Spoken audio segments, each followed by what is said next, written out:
कार्यरत जो शिक्षक हैं उनको डरने की मेरे हिसाब से उतनी आवश्यकता नहीं है जितनी पहले थी। एविडेंस देने के बाद कि ये ठोस सबूत नहीं है, इसलिए हम परीक्षा को रद्द नहीं कर सकते हैं। उसके बाद आर्थिक अपराध इकाई ठोस सबूत देती है, उसके बाद परीक्षा को, मैं बात कर रहा हूँ बीपीएससी टीआरई की परीक्षा को रद्द से बहुत बड़ी खबर आया है। जो बिहार में नौकरी कर रहे हैं शिक्षक हैं उनके लिए भी, और जो अदर स्टेट यानी कि पश्चिम बंगाल में जो नौकरी कर रहे हैं उनके लिए भी। अब कैसे ये सब कुछ है भाई, उनके लिए एक अच्छी खबर है।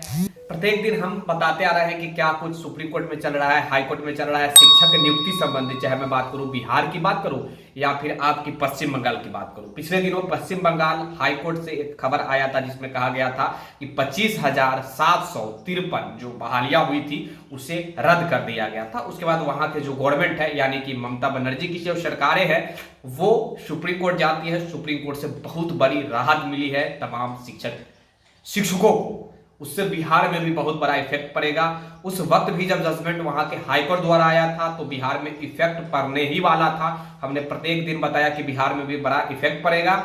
और अभी सुप्रीम कोर्ट से जो नया जो राहत भरी खबर आया है शिक्षकों के लिए, उससे भी बिहार में बड़ी जो भी है प्रभाव पड़ेगा। इसके बारे में हम विस्तार से बात करेंगे। शिक्षक, बिहार शिक्षक से और पश्चिम बंगाल के शिक्षक में क्या दोनों में नाता है। पश्चिम बंगाल में भी टाइम ब्रेकर तो नहीं, वहां पे बड़े पैमाने पर परिवर्तन किया गया था, यानी कि बीच खेल में परिवर्तन किया गया था नियम में। यहां भी बार बार परिवर्तन किया गया, विज्ञप्ति हो या फिर भाषा अहर्ता क्वालिफाइड की बात हो, जिसे आप कह सकते हैं टाइम ब्रेकर की बात हो। मेरा नाम है विक्की गोयल, आप देख रहे हैं द टाइम्स ऑफ भारत।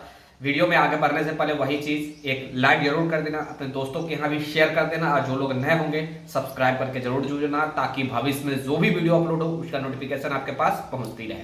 खैर चलिए आते हैं अपने पॉइंट। कल सुप्रीम कोर्ट से एक जो भी है जजमेंट, मैं कह सकता हूं जजमेंट आया है, जिसमें कहा गया है कि भाई जो हाईकोर्ट का जो जजमेंट है वो सही नहीं है। मैं बात कर रहा हूं पश्चिम बंगाल हाईकोर्ट का, जिसमें कहा गया है कि सुप्रीम कोर्ट के जजमेंट के अकॉर्डिंग पश्चिम बंगाल शिक्षक भर्ती घोटाले में सीजेआई डीवाई चंद्रचूड़ ने राज्य सरकार की वकील से पूछा है कि किस प्रकार की क्या करनी चाहिए, नहीं करनी चाहिए। उसके बाद ये कहा गया कि भाई ठीक है, ये बहाली तो हो गई है, अब तमाम लोगों को नौकरी से नहीं निकाला जाए, क्योंकि नौकरी काफी मुश्किल के बाद लगता है। तमाम डिटेल में हम बात कर रहे हैं भाई। उसके बाद गवर्नमेंट की तरफ से कहा गया है कि ठीक है, अगर स्कैम हुआ है, बड़े पैमाने पर स्कैम हुआ है, तो 19,000 यानी कि 25,753 सीटों पे बहालियां हुआ, जिसमें से 19,000 जो है वो जो सही है, बाकी जो सीटें हैं वो फर्जी तरीका से बहाल हुई है। ये गवर्नमेंट भी मानी है, और मुझे लग रहा है कि गवर्नमेंट को इस प्रकार की बात मानने में शर्म से चुल्लू भर पानी में डूब मरनी चाहिए, क्योंकि वही गवर्नमेंट कह रही है कि 19,000 जो है वो योग्य शिक्षक बने हैं।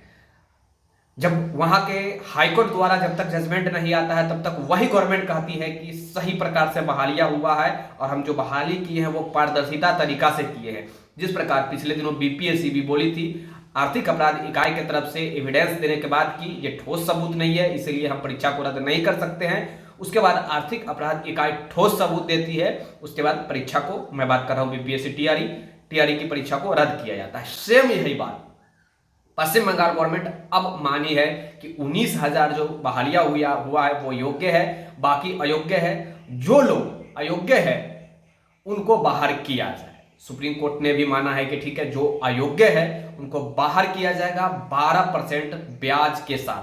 जो जजमेंट हाईकोर्ट द्वारा दिया गया था कि शिक्षकों को 12% ब्याज के साथ जो भी है नौकरी छोड़ना पड़ेगा, और जितने दिनों का वेतन उनको दिया गया है उन वेतन का 12% इंटरेस्ट के साथ जो भी है आपको देना पड़ेगा। अब देखिए, पश्चिम बंगाल में एक बड़ा भूचाल सा ही आया था हाईकोर्ट के जजमेंट के अकॉर्डिंग। उसके बाद बिहार में भी बड़े पैमाने पर आस लगाया जाने लगा कि भाई जो आपके पड़ोसी राज्य पश्चिम बंगाल में जो जजमेंट आया, क्योंकि जजमेंट जो है एक स्टेट में आता है तो वही लगभग मिलता जुलता जजमेंट हर जगह आने लगता है, चाहे मैं बात करूँ एनआईएस का हो, बीएड का हो, या फिर टीचर रिक्वायरमेंट संबंधित हो। अब इससे बिहार में जो शिक्षक ऑलरेडी हैं, अब आप लोग कहिए कि विक्की भाई तब से आप रद्द करवा रहे थे, अब कह रहे हैं कि भाई कुछ नहीं हुआ। देखो, कोर्ट के अकॉर्डिंग मैं बात कर रहा हूं। कोर्ट का जो डिसीजन आया था वो डिसीजन के अकॉर्डिंग बिहार में जो ऑलरेडी शिक्षक थे वो भी खतरा के घेरा में ही थे। अभी सुप्रीम कोर्ट की जो जजमेंट जो आया है उसके अकॉर्डिंग देखा जाए, सुप्रीम कोर्ट के जजमेंट के अनुसार देखा जाए, तो बिहार हो या फिर किसी भी स्टेट हो, मैं केवल बिहार की ही बात नहीं कर रहा हूं, बिहार हो, पश्चिम बंगाल हो, उत्तर प्रदेश हो, महाराष्ट्र हो, राजस्थान हो, जो भी झारखंड हो, हर जगह सेम सिचुएशन है। बिहार में खासकर हर एक जगह शिक्षकों की बहाली होती है, लेकिन ज्यादातर अगर आप देखेंगे तो बिहार में स्कैम यानी कि फर्जीवाड़ा होता है, या फिर पश्चिम बंगाल या फिर उत्तर प्रदेश में ज्यादातर, यहाँ तक कि झारखंड में भी होता है, मैं नकार नहीं सकता हूँ, हर जगह अब होने लगा है, इसमें कोई बदतुमत वाली बात नहीं है। पिछले दिनों आपने देखा कि नीट का पेपर भी हर जगह स्कैम हुआ, हर जगह पेपर आउट हुआ, प्रत्येक जगह पे छापेमारी चल रही है प्रशासन के द्वारा और तमाम लोगों को अरेस्ट भी किया जा रहा है। हम शिक्षक बहाली के मुद्दे के ऊपर फिर से आते हैं। अब बिहार में जो कार्यरत जो शिक्षक हैं उनको डरने की मेरे हिसाब से उतनी आवश्यकता नहीं है जितनी पहले थी। सुप्रीम कोर्ट के जो जजमेंट आया है, इस जजमेंट के अकॉर्डिंग वो सेफ कोटा में, मतलब सेफ की तरफ वो बढ़ रहे हैं।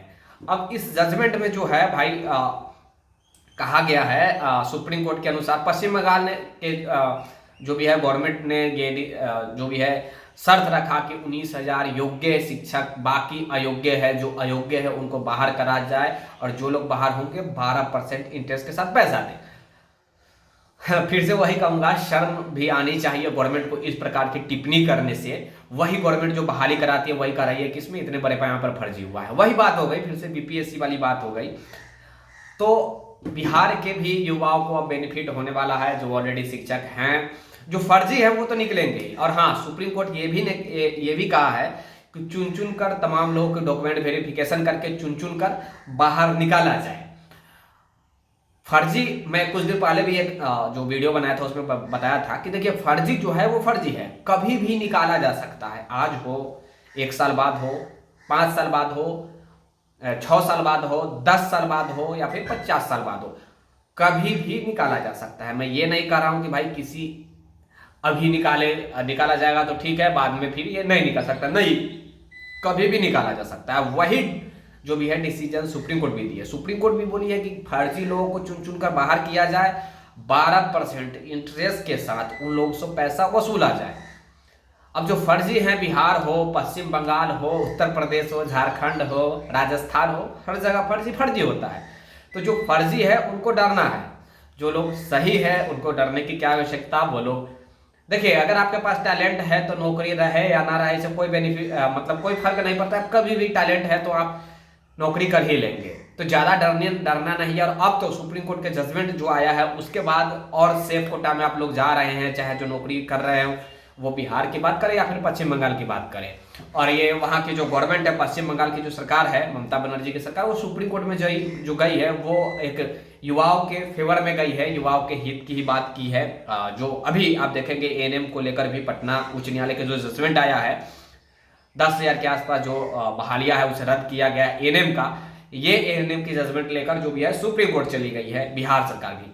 अब बिहार सरकार को एएनएम का जजमेंट के ऊपर क्या फीडबैक मिलता है वहां से सुप्रीम कोर्ट से, ये काफी देखना दिलचस्प हुआ। क्योंकि पश्चिम बंगाल जो गई है, पश्चिम बंगाल की सरकार, शिक्षा विभाग, एजुकेशन डिपार्टमेंट जो गई है, तो उनके फेवर में जजमेंट आया है, यानी कि पश्चिम बंगाल की सरकार के फेवर में आया है। अब बिहार सरकार जो गई है एएनएम को लेकर, एएनएम के मैटर में क्या कुछ निकल कर आता है, बिहार सरकार को इससे फायदा होता है या फिर नहीं फायदा होता है, ये काफी देखना दिलचस्प होगा। और देखते जाइए क्या कुछ होता है बिहार में भी। पश्चिम बंगाल गवर्नमेंट जो है वो लगभग अपने फेवर में जो भी है सुप्रीम कोर्ट से जजमेंट ले ली, लेकिन बिहार सरकार जो है वो एएनएम को लेकर जो गई है, ये अभी तक कहना बड़ी मुश्किल होगा, क्या होगा नहीं होगा। और एक चीज मैं कहना चाहूंगा, फर्जी लोगों को ही चुन चुन कर निकालना चाहिए। अब कुछ लोग कहेंगे कि अब तो रद्द करवा रहे थे तो कैसे कह रहे हैं कि अब रहना चाहिए। मैं कभी नहीं, ये नहीं अपने खुद के डिसीजन से नहीं बताया हूं कि भाई रद्द ही हो रहा है या रद्द होनी ही चाहिए। जो हाईकोर्ट का जजमेंट आया उस जजमेंट के अकॉर्डिंग मैं बता रहा था, और अभी भी वही बात बता रहा हूं। हाईकोर्ट की जो जजमेंट आया था, एनआईओएस वाले में भी यही सिचुएशन है। क्योंकि अभी एक दिन हम एक्सप्लेन करके आपको केस के बारे में बताए थे कि बिहार हाईकोर्ट का, यानी कि बिहार के हाईकोर्ट का, यानी कि पटना हाईकोर्ट का जो जजमेंट था उसे लेकर जो भी है छत्तीसगढ़ में लागू किया गया था एनआईओएस। छत्तीसगढ़ का जो जजमेंट है उसे लेकर जो भी है त्रिपुरा में लागू किया गया था। तो लगभग लगभग मिलता जुलता वही रहता है। हाई कोर्ट का एक जगह का जजमेंट आने के बाद लगभग मिलता जुलता वही डिसीजन हर जगह आता है अगर वही मैटर रहता है तो। लेकिन ये सुप्रीम कोर्ट का है और सुप्रीम कोर्ट पूरे भारत के लिए लागू होता है, आप लोग भी जानते हैं। और वहां जो जजमेंट आया है मुझे लग रहा है कि ये पूरे भारत में इफेक्ट पड़ेगा, जिस प्रकार बीएड वर्सेस डीएड का मुद्दा को लेकर हुआ था।